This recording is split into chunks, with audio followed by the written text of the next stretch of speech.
President Trump says the U.S. military blockade of Iran's ports and the partial blockade of the Strait of Hormuz is underway. It sets the stage for a showdown that poses serious risks for the global economy and risks to the fragile ceasefire now in place. I'm joined now by Dr. Sumantra Maitra, fellow at the Royal Historical Society and founder of the Clio Strategic Consultancy. And Dr. Maitra, thanks for being here. Let's take us through how this blockade will work. How are things going to work? So military blockade essentially is kind of playing a poker game. It is, on one hand, dependent on the overwhelming force of the U.S. Navy. But on the other hand, it is also a bluff because at the end of the day, you have to enforce a blockade. So imagine a situation where we have 20 and 30 U.S. Navy ships standing, and there is one Chinese Navy ship escorting a Chinese tanker. At that point of time, it becomes a problem. Because at that point of time, either we let them pass, as the kind of similar operations that we do in Taiwan, near Taiwan, for example, where we play on their insecurities and kind of like dare them to shoot at us, that kind of like gets reversed and puts them on the U.S. Navy. So eventually, one can imagine, in the coming days, we would see whether the blockade is, one, serious, that is whether the U.S. Navy is interested in seizing a ship, in boarding a tanker vessel, anyone who's trying to cross the blockade and, taking control of that ship, or it is essentially kind of like pressuring Iran to come to a deal. It seems like President Trump is downplaying the impact of the Strait's closure on the U.S., but what is the global impact?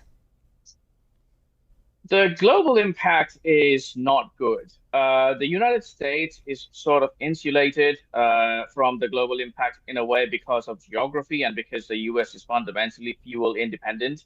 But we are already seeing pressure of the fuel prices in Europe. For example, recently in Hungary, there was an election a couple of days back, and the Hungarian Prime Minister Viktor Orban lost. One of the reasons why he lost was because the fuel cost was so high for average Hungarians. Europe is especially, problematic in this situation. The Gulf states are not being able to ramp up as much fuel supply as they could because of Iranian pressure and Iran being next to them. The United States has so far not felt that much amount of pressure, but if it continues, it would harm us too. Is the U.S. risking an escalation in the region over this? Like, what if China or Russia sends warships to escort their tankers? See, that is the biggest worry. At that point of time, they're daring us to shoot or sink their ships. It is unlikely that the Russians are going to do that, but there is very much a possibility of the Chinese doing that. Or even think of, friendly countries like India or South Korea passing through. Are we going to seize their ship? Are we going to board them? Are they going to continue a freedom of navigation operation that we do next to Taiwan? These are not the questions that have been answered by the administration or by Pentagon. According to the Naval Rule Book, you can blockade a coastal line if you are officially at war with the country, provided that you're blockading the ships coming out of the country under that country's flag. It's a little tricky when it comes to third-party ships going and passing through those regions, and we haven't had any answer from the Pentagon so far. So eventually, push comes to shove, if the Chinese are sending a warship next to a Chinese flagged tanker, then at that point of time, it would be unto us or the U.S. Navy to actually board or seize that ship or let them pass. And it's either way, if we let them pass, then it's humiliating for the U.S. Navy. Dr. Maitra, thank you.